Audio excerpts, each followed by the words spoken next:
Boris will be so kind as to tie us off there. Now, you notice Yulia furled the jib as soon as we came in, and she's just left the clew of the jib out. And that way it keeps from snagging the spinnaker halyard. Boris, would you be so kind as to tie us off? Yeah. We're just going to let the boat turn into the weather right now. Usually on a construction or on race night, there'll be the whole fleet coming back. So we want to get this boat prepared to get out of the way here, because most boats will want to come into the same area, because we noticed we came in head to wind when we approached the dock, so we could slow down and not slam into it. So a couple of things to be prepared for that is I'm going to turn around behind me, and I'm going to remove the rudder, and let's get over here. We're ready to take the rudder out so we can get our first foil out of the water. First thing I can do is remove the split ring. There's a nice little place on this rudder to hang the split ring. Next thing I can do, I'm going to push the retaining tab forward. Maybe I do it with my other finger so you can see it. And then I can wiggle the rudder up. It's out of the pimples and gudgeons. I'm going to go ahead and put my split ring into the pintle.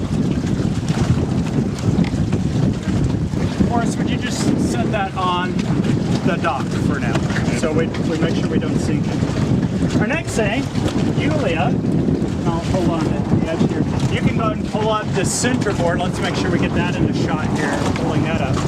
Notice Yulia's making sure all of the lines are out of the centerboard trunk, so we don't get a line stuck between the centerboard and the centerboard trunk.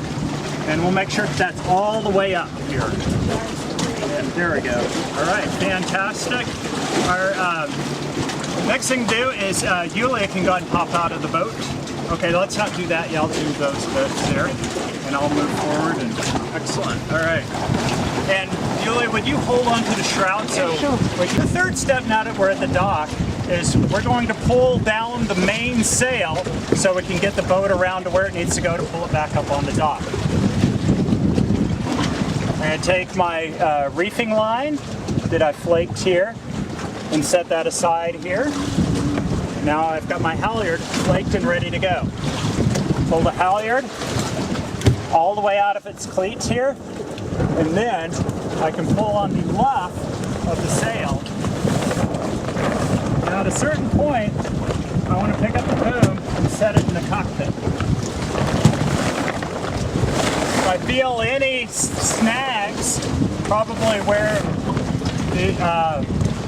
this hits the G-nav, I can make sure that's out of the way there. And that's far enough down for now so we can pull the boat up on the dock. Yulia's so kind as to hold on to the shroud. I'm going to step from the center of the boat, pulling onto the shroud, right onto the dock. Before we pull the boat up on the dock, let's remind ourselves of the towing points where we can pull the boat up. We can pull from the bow line or the painter. We can also pull from the bridle that's attached to the bow or in the tack bar. We can also pull from the tack bar itself right here. We do not want to pull from the bowsprit or the sail. Once we get the boat further up, we can then also pull from the shrouds right at the chain plates.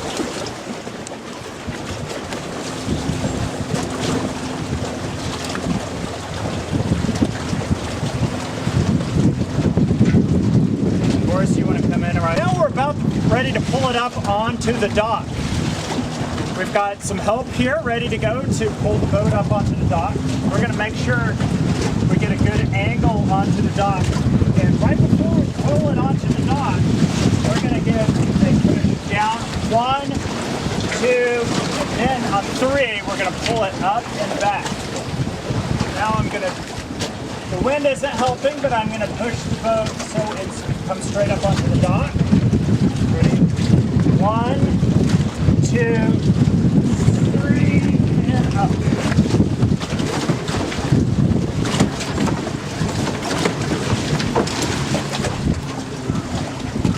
let's pull it just a little bit further up here. Well, that's good right there. Now we can breathe a sigh of relief. We can take our time unrigging the rest of the boat. Our next step is to disconnect the reefing line and the outhaul line from the aft end of the boom. I'm going to start here at the forward end of the boom by easing the outhaul, and now I'm going to ease the reefing line. Pull that all the way through the block, and it's out of its cleat and it's running fair. At the aft end of the boom, we slid a figure-8 knot at the bitter end of the reefing line into the track on the boom. I'm going to pull that all the way out of the sail here.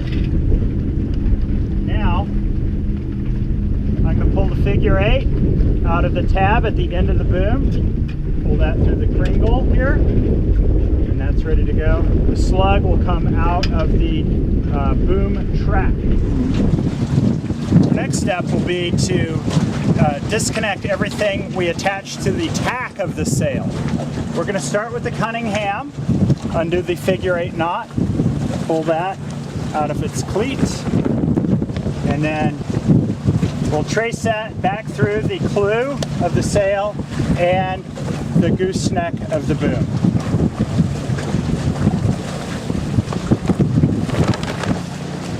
We now have the bowline knot that we tied in the bitter end of the forward reefing line.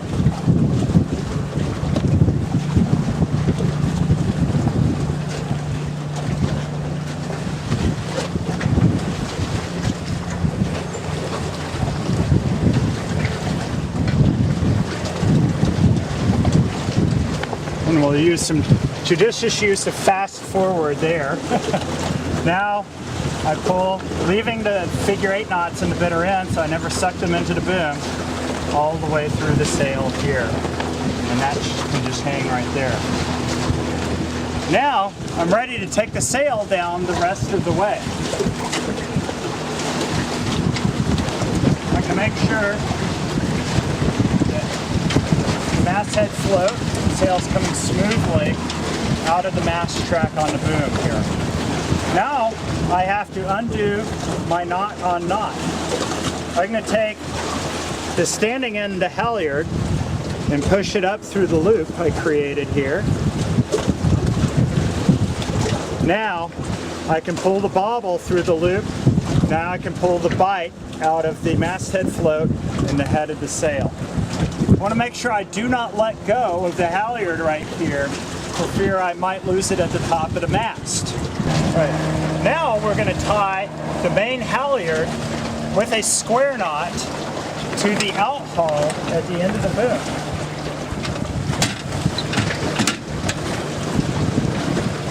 This is the simple right over left and left over right.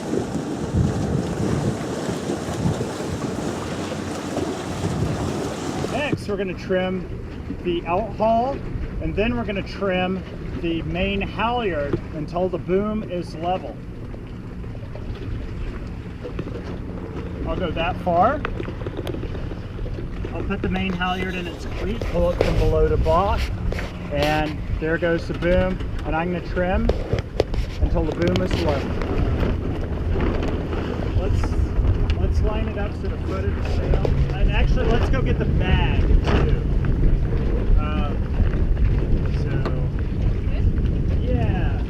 Did we need a video of us going to get? No, we don't need a video. Okay, now we're going to roll up the sail. You notice that we've laid out the sail so the foot of the sail is facing into the breeze here to help us roll.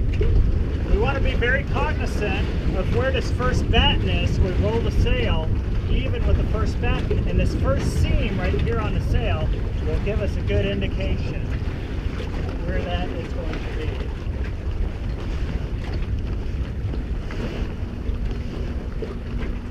And now it's going to be even with the next batten.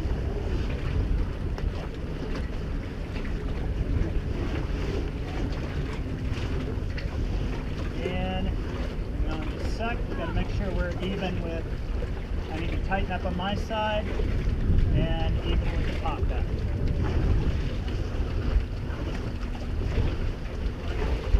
Now, I'm going to insert the sail into the bag with the luff facing out. Go out there.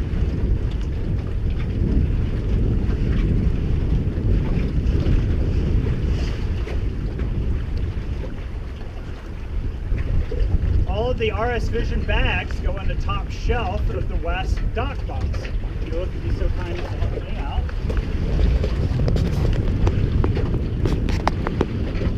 We'll make sure we put it in the dock box with the number facing south. So all the numbers are right there where you open up the dock box. Now we're ready to put our rudder away. Each rudder gets its own slot. Don't put it in a slot with another rudder. Tiller goes in first. Rudder blade faces down. That's ready to go. Our masthead float will get hung on a hook at the back of the east dock box. Our next step will be to trim the main sheet.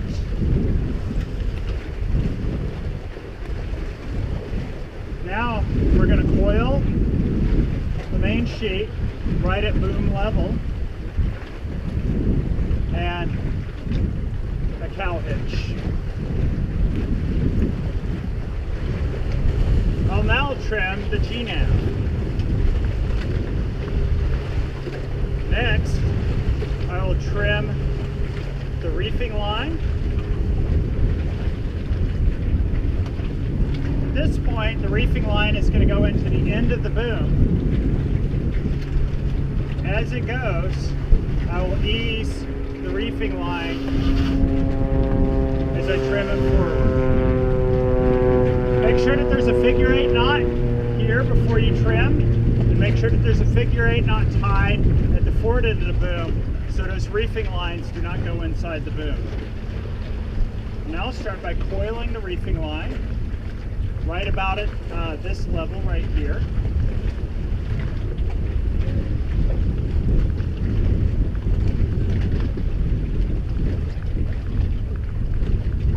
I'll now find the next longest line, which might be the G-nav, followed by the jib sheets,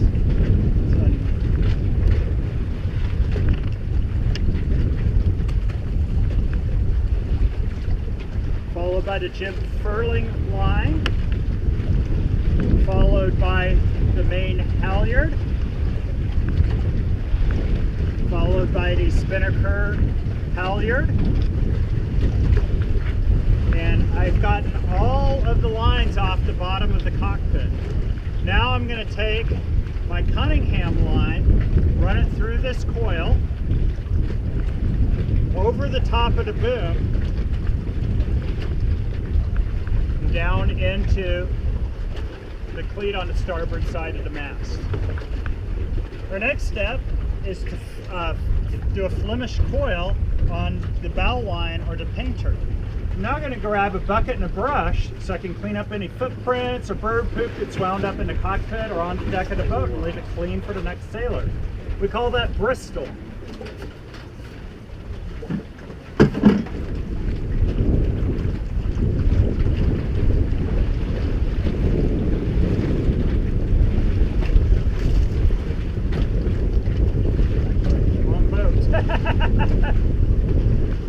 Let's try this again.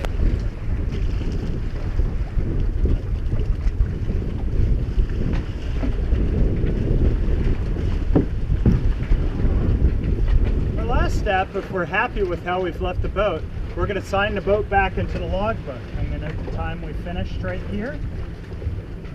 In the comments section right here, if anything was wrong with the boat, the way we found it, or something broke while we were sailing it, we're going to write a comment of what's missing or broken or not working in there. We're also going to make sure we tell the person in charge of the sailing activity. That could be the instructor or the dockmaster or a race officer, what is going on. It's also the sailor's responsibility then, along with that person in charge of the activity, to notify the sailing center's maintenance chief, the sailing center's president, and if there's an activity like a sailing instruction, happening the next couple of days, make sure you let that sailing instructor know so they can address and prioritize the issues with the boat so it's ready for that activity or the next sailor. Inside the briefcase here, there are yellow tags. If a maintenance item is so severe, it should preclude the next sailor from sailing the boat. Put one of these yellow tags on the item where it's visible and make sure you write on what is broken on the boat so no one will sail that and endanger themselves.